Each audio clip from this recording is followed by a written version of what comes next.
Fala galera, tudo bem? Rui aqui, vamos continuar os nossos estudos de história antiga. Hoje a gente vai falar do Egito Ptolomaico ou Ptolemaico. Eu acho que eu tinha ouvido muito tempo atrás Ptolomaico, então ficou na minha cabeça, né? Mas foi fundado por um cara chamado Ptolomeu, né? Que era um dos generais de Alexandre o Grande, né? Seria um dos sátrapas, né? Ele foi sátrapa do Egito, então ele funda essa dinastia, né?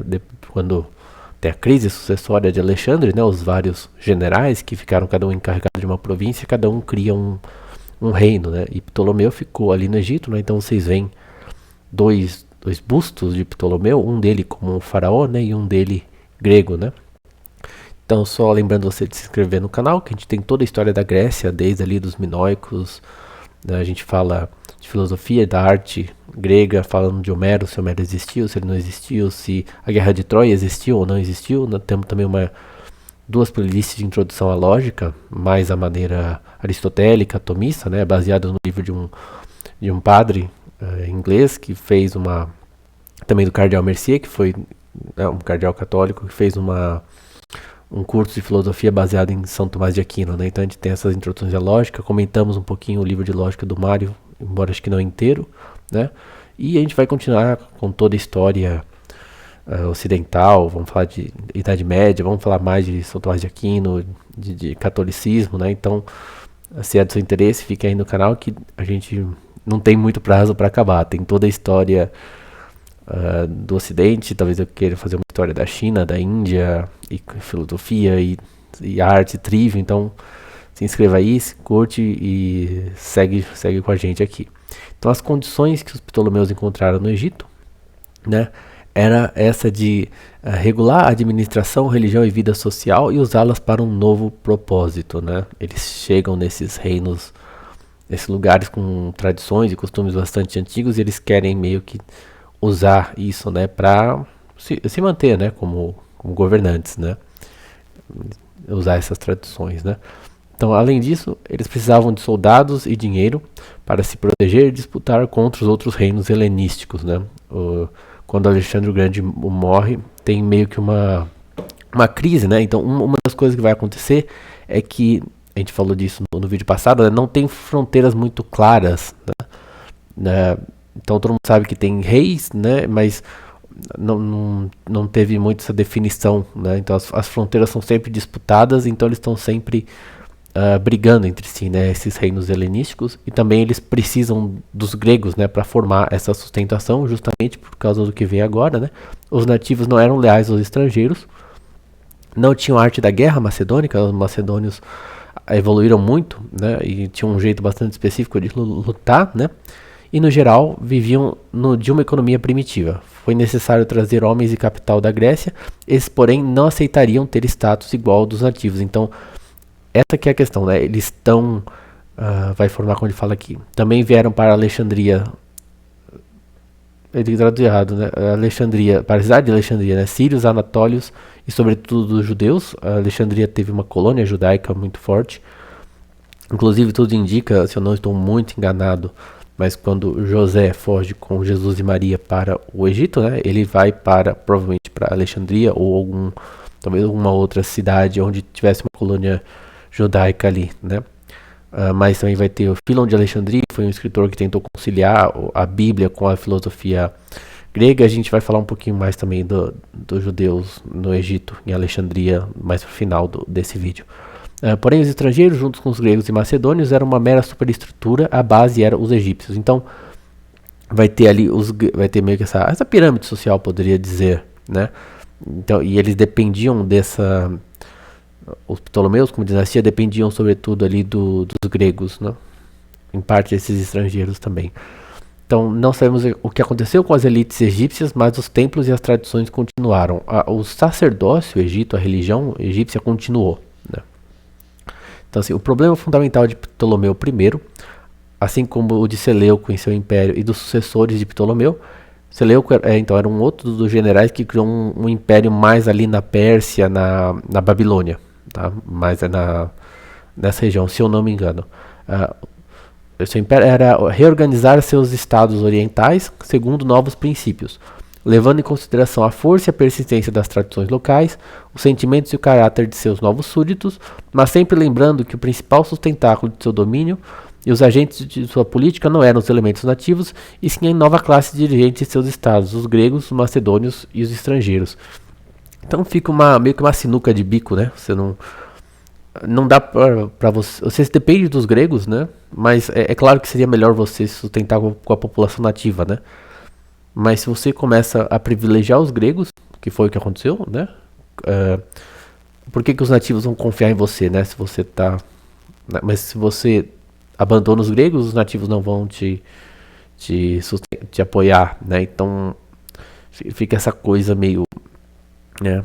Sei lá, meio parada, assim, né? Meio estranha, né? Essa tensão, assim. Então a lealdade do exército eles tinham, né? Ela estava baseada na sua dependência econômica do rei, né? E na posição privilegiada na sociedade que esse lhes concedia. Então o exército e esses estrangeiros tinham uma posição privilegiada, né? A expressão externa dessa lealdade era o culto dos reis, a gente falou bastante disso no último vídeo, né? Mas era necessária uma base legal para o reino dos Ptolomeus, sobretudo perante os egípcios, né? Porque para os gregos eles eram protetores, né? Você estava lá e você dependia do rei, tinha meio que esse acordo, né? Os reis dependiam de você para se sustentar e você se sustentava lá com o apoio dos reis, né? Era meio que um acordo, né? Uma ajuda, assim, né? Tinha uma relação favorável para os dois ali. Mas o que os egípcios tinham a ver com isso, né? Então, eles começaram a se colocar como faraós, né? O Alexandre já tinha feito isso, né? Ele chega e ele é colocado como faraó. Até no último vídeo eu coloquei a capa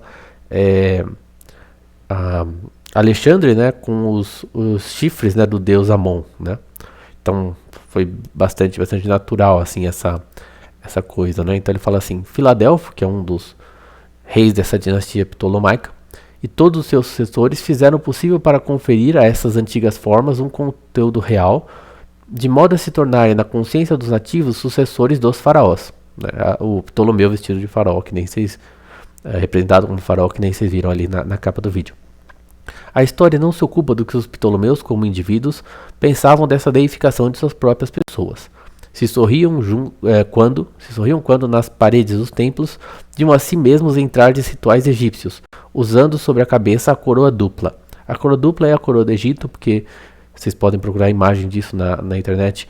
Tinha o Alto Egito e o Baixo Egito, e cada um tinha uma coroa. Então o faraó que unificou os dois juntou as duas coroas, né, para ficar as duas juntas, né? Símbolo de que ele governava tanto o Alto Egito como o Baixo Egito. Isso há muito tempo atrás, né?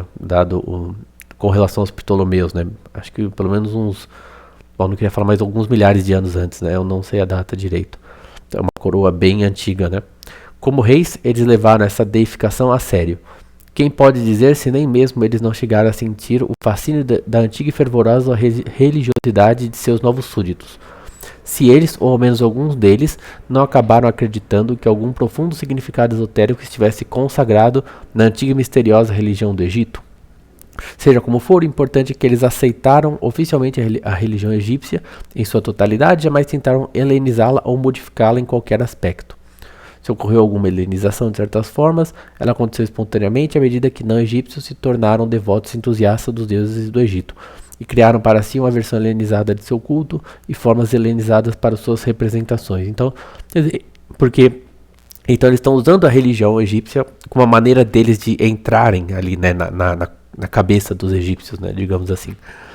Então, tanto ele fala, né, o vínculo entre o Estado e religião que existia no Egito desde o princípio não foi rompido pelos Ptolomeus. Então continuou essa relação entre Estado e religião, né, o faraó como um deus, né. Ao contrário, eles fortaleceram o vínculo, procurando sempre manter as melhores relações com a hierarquia sacerdotal. Mas ao fim de tudo, a população egípcia jamais em seu íntimo os identificou com os verdadeiros faraós e nunca reconheceu Alexandria como a verdadeira capital do Egito, porque eles criaram essa nova cidade, né, que era Alexandria, que era a capital deles, né, e não era a capital antiga dos egípcios. Continua a considerar o povo, né, a população, continua a considerar os Ptolomeus como estrangeiros e a sonhar com um rei nacional, tendo Mênfis como sua capital. Então eu coloquei aqui citar as revoltas, né, porque posteriormente vão ter algumas revoltas da população ligados aos sacerdotes, né? Que é bastante compreensível, porque o rei o faraó antigo era Deus, né? Então tem tudo a ver. E também vão começar a aparecer várias profecias ali de que, olha, o faraó vai voltar, essa coisa assim, né? Ter profecias, né? Então você vê que nunca houve essa helenização completa do Egito, né?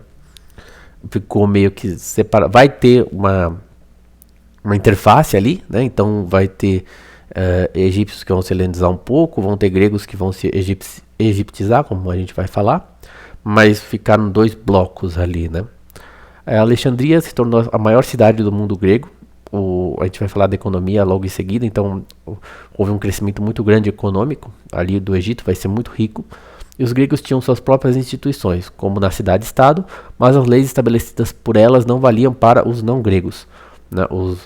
Até pesquisando, eu encontrei, né, que os gregos eram julgados pela lei grega e os outros estrangeiros eram julgados por outras leis, né? Então você tinha cada um meio que seguia a sua lei, assim. Era bem interessante, tinha como 2 sistemas jurídicos meio que em paralelo, assim, né? Então os Ptolomeus apoiaram a agricultura e a engenharia grega, junto com o conhecimento egípcio, ajudou muito no aumento das terras cultiváveis, porque ali tem toda aquela questão das cheias do Nilo, né? Deve ter uns lugares ali que eram férteis, mas estavam muito inundados, e os gregos eram grandes construtores, né? E com o conhecimento dos egípcios isso ajudou muito a aumentar o crescimento econômico do Egito, né? Eu vi que o principal problema para eles era madeira, né? Porque o Egito não tem florestas, mas isso já era um problema bem antigo do Egito, né? E o que é bem interessante, os Ptolomeus introduziram os camelos e dromedários no Egito devido ao comércio com a Arábia, desculpa. Que na verdade os Ptolomeus já são meio que o finalzinho, assim, né, do Egito, né? Se você pegar toda a história egípcia, é enorme. E eles são meio que uma última dinastia ali, que já são os invasores que conquistaram o Egito, e depois o Egito vai ser conquistado pelos romanos. É bem o restinho ali, né? O finalzinho, né, do Egito. E é só aí que começam a vir os camelos, né? Porque os camelos, é interessante, não são nativos do Egito, eles são da Arábia. E o que é bem interessante, os egípcios não precisavam dos camelos porque eles não iam para o deserto, né? Você ficava ali perto do Nilo, né? Você atravessava o Nilo, então eles usavam muito jumentos e usavam muito embarcações, né? Você botava o barquinho no rio e descia, né? Ou subia. Então foram os Ptolomeus que começaram a fazer comércio com a Arábia, passando muito pelo deserto. Acho que tinha algumas minas de cobre que atravessavam o deserto, né, para você chegar lá. Então eles que decidiram trazer o camelo, porque do contrário você não precisa, né, de um animal que seja tão resistente ao deserto, que na verdade você não anda no deserto, né, você anda naquela faixa ali do Nilo, né, e não no deserto. E também acho que os camelos e dromedários só foram domesticados muito posteriormente, assim, muito tardiamente, né, então também não tinha nem camelo e dromedário para trazer para o Egito, né, porque não eram domesticados, né. O Egito cresceu muito durante o período dos Ptolomeus, que conquistaram algumas regiões próximas ali, né, que davam madeira e tinham também, porque eles também tinham uma marinha muito forte, queriam ter uma marinha forte ali, né, então também precisavam de madeira, muita madeira do Chipre, que tinha também uma tradição naval, né, e ali o Líbano também, com toda aquela questão dos antigos fenícios, essa coisa. Então era um regime que tinha muito imposto, muita burocracia. A burocracia já tinha sido herdada dos egípcios, e eles aumentaram mais ainda. Os camponeses estavam ligados à terra e não podiam abandoná-la, então alguns autores falam de servidão administrativa, né? Você não era um escravo do rei, mas você tinha que ficar ali na terra, né? Então era uma espécie de servidão. E eles controlavam alguns setores da economia, como azeite, sal, papiro e outros. Também eles controlavam muito o que as pessoas... Era uma economia muito voltada à exportação, então eles controlavam o que os camponeses plantavam, né? Eles anotavam qual que era... Isso eu até acho ok. Eles anotavam até onde que a cheia do Nilo. Mas isso é ok porque a irrigação, né, a fertilidade vem da cheia do Nilo. Então se num ano a cheia é maior, dá para o cara plantar mais, né? E se é menor, não tem como você cobrar tanto dele porque realmente foi um ano ruim, assim, né?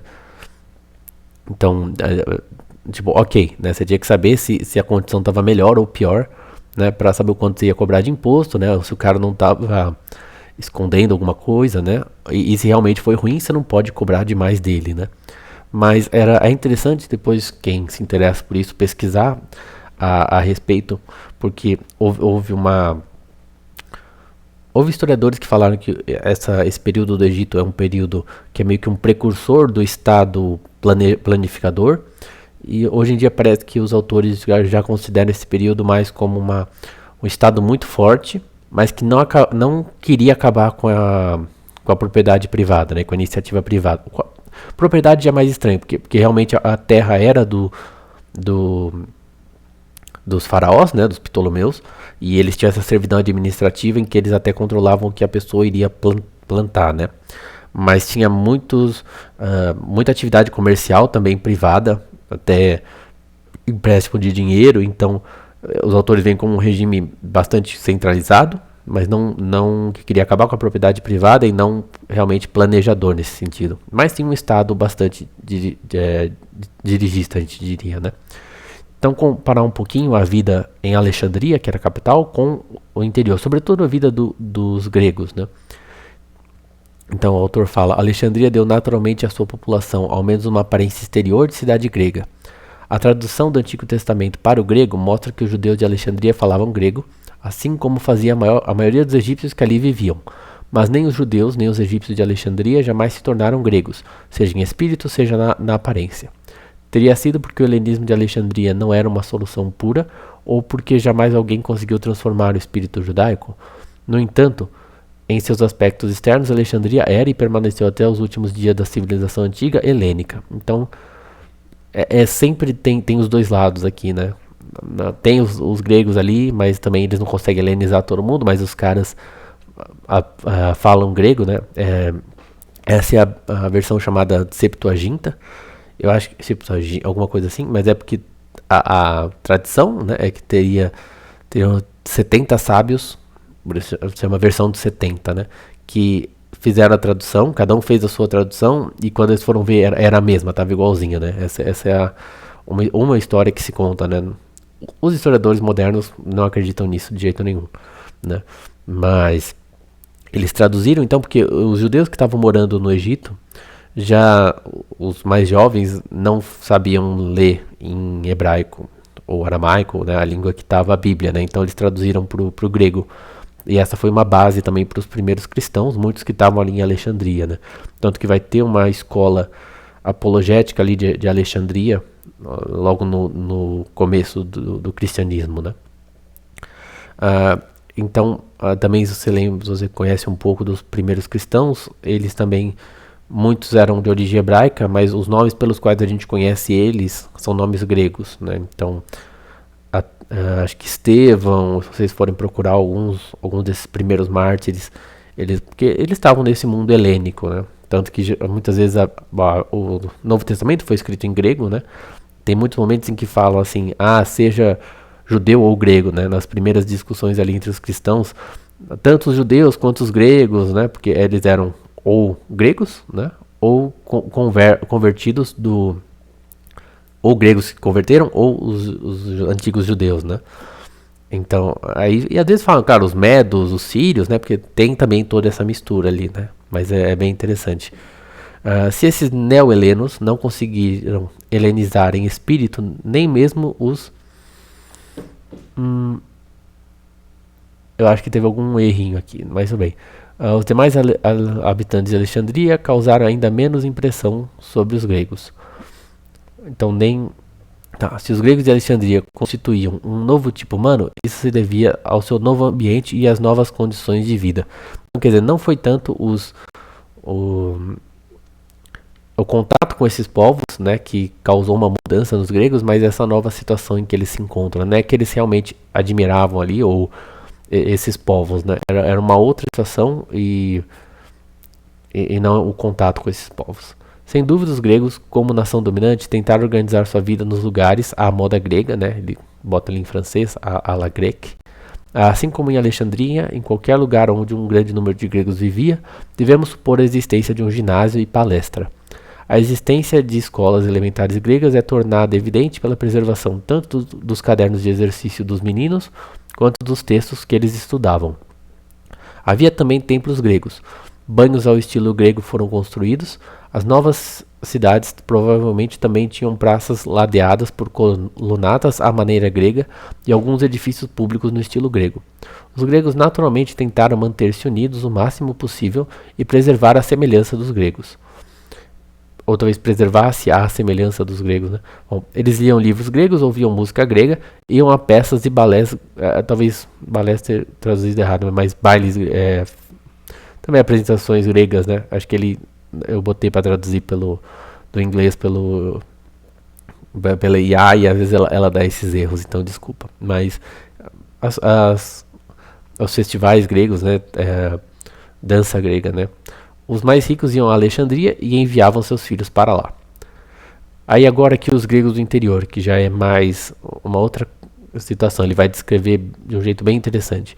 Mas ele também traduziu interior, né? Mas quem não estava ali nas grandes cidades onde tinha muitos outros gregos, né? Onde não havia esse esforço e essa possibilidade também de se manter um modo de vida grego por terem muitos gregos ali. Então, mas os gregos do interior viviam fora da atmosfera da polis. Na verdade, os gregos que estavam em Alexandria e nas grandes cidades também não viviam na polis, né?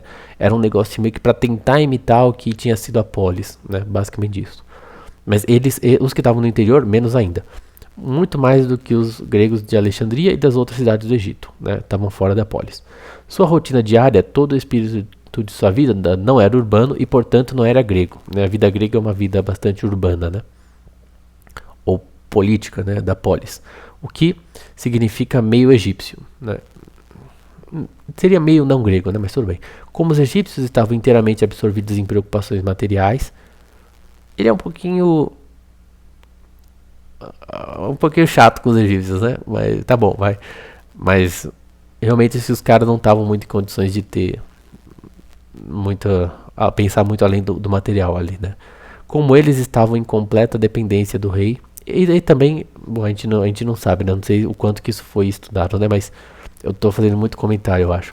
Vamos lá. Como os egípcios estavam inteiramente absorvidos em preocupações materiais, como eles estavam em completa dependência do rei e de seus oficiais, como eles estavam sujeitos a centenas de regulamentações que limitavam sua liberdade.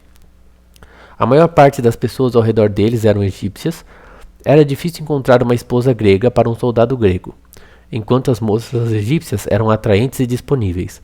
Naturalmente, na primeira geração, as crianças falavam grego e recebiam uma educação grega. Sem isso, não se sentiriam à vontade na classe privilegiada. Mas elas, e ainda mais seus filhos, muito provavelmente de uma mãe meio egípcia, já eram apenas meio gregos, e a mentalidade egípcia lhes era ainda mais próxima do que a de seus pais. Então, a gente está chegando uma egiptização dos gregos, né? A gente enxerga esse período como um período helenístico, então como um período em que os orientais, aqui em específico os egípcios, estão sendo helenizados, mas tem o contrário também, né? Então, como a gente falou, os ptolomeus se utilizaram da religião egípcia, né? Então eles não queriam se alterar, eles queriam entrar na religião egípcia, né? Digamos assim, como a religião egípcia ainda era muito popular, ainda tinha muita influência sobre o povo, eles queriam entrar na religião egípcia, e eles não dava para eles baterem de frente com ela, né? Porque era muito forte. Então o que acontece é que os gregos que estavam fora de Alexandria, eles estavam meio que perdidos frente a uma ordem milenar egípcia, né? Então eles acabam sendo absorvidos por ela, digamos assim, né? Ele fala assim, o autor: comparada com essa organização estável de séculos, porque no texto ele descreveu ali os vários tipos de sacerdotes que tinha, né? Tinha 5 tipos, tinha um que ficava no templo, tem um monte de coisa assim, né? Tinha uma hierarquia, né? Toda uma ordem, né? Então, comparada com essa organização estável de séculos, quão instáveis e indeterminadas eram as instituições dos gregos, uma vez que haviam perdido sua esplêndida organização, a polis, que ele fala cidade, né? Mas é a polis. Não, então, os gregos perdidos frente a uma estrutura muito antiga e muito poderosa dos egípcios, né? Pelo menos você está fora ali de Alexandria, né? E você está no interior, né? Não é de se admirar que, lado a lado com a helenização externa dos egípcios e uma helenização mais efetiva de outros colonos não gregos, ocorresse um processo de egiptianização. Ele traduziu assim, né? Eu não sabia nem se essa palavra existia, né? Egiptianização Não exterior, mas interior, uma gradual egipcianização do espírito da população imigrante. Isso aparece primeiro na esfera da religião. Por mais estranho que pareça, nenhum templo grego foi escravado no Egito, embora sejam frequentemente mencionados em documentos. Ele dá a entender que, então, que esses documentos, que esses templos então desapareceram ou foram transformados em egípcios, né, ou que eles não existiam, né? Nas novas aldeias do Fayum, todos os templos escavados foram dedicados a deuses egípcios ou a deuses não gregos egipcianizados. Por exemplo, o herói cavaleiro Trácio. Trácia é a região de onde veio esse deus, né? E muitos dos templos egípcios foram construídos por gregos. Para os Ptolomeus, isso era uma questão de política, né? Também os Ptolomeus apoiavam a religião egípcia, ok. Mas e quanto às pessoas comuns? Desde cedo, temos registros de dedicatórias feitas por gregos a deuses egípcios, mas nenhuma dedicatória feita por um egípcio a um deus grego, né? Então essa é a conclusão que ele, essa visão que ele dá, né, de que os gregos foram se egipcianizando mais do que os egípcios foram helenizados, né? Então ele fala assim, ele dá uma conclusão bastante triste, desfavorável, assim, né? Embora a gente já falou um pouco disso, né? Que não lembro se eu mencionei isso, mas que a impressão que dá é que o período helênico é bem ruim, assim, né? É um negócio meio para baixo, assim. Mas ele fala assim: se é difícil dizer se Alexandria, né, isto é, o tipo de grego que surgiu em Alexandria, acrescentou algo ao acervo da civilização antiga, é ainda mais difícil perceber o que os gregos do interior contribuíram, né? Então já não tem muita coisa vinda de Alexandria por parte dos gregos, né?